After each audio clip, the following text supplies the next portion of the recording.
Hi, so today's video, what I want to talk about is how you can reduce your employer's national insurance bill.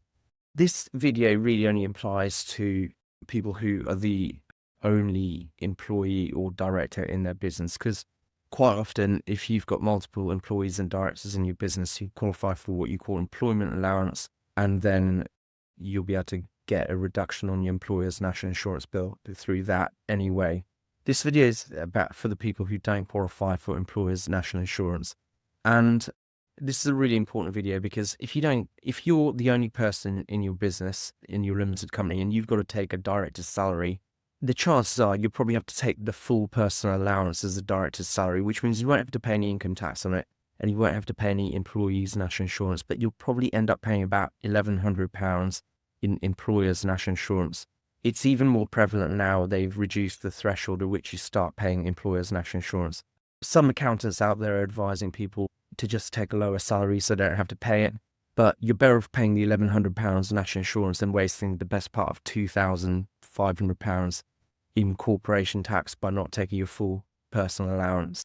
What I'm trying to say here is sometimes you're in a position where you have to take your full personal allowance as the salary, but you also will then have to pay employers' national insurance. So the simple way around this, and I'm going to put a massive caveat here because you should never do anything for the tax savings alone. You could go out and hire a member of staff, and you actually only have to hire them for 1 month in the whole year to qualify for employment allowance for the whole year. And the minimum amount you have to pay them is about £420. So why this makes a lot of sense is if you were going to pay £1,100 on employers' national insurance, and you've got someone who could just do a job in 1 month or maybe for 1 week in that year, and you could put them onto your payroll, pay them about £420, then you're getting something valuable done by them for your business. And also you're saving about £1,100 of tax by not having to pay HMRC.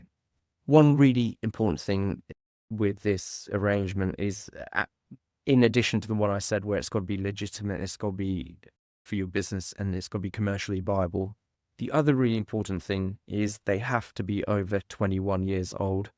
If they're not over 21 years old, they wouldn't trigger employers' national insurance anyway, which means the employment allowance won't be triggered.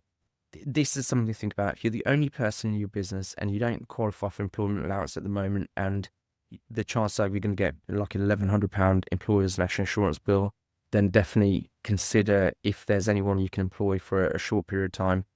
Obviously, it's got to be someone you trust, and all the usual HR and employment contract things apply.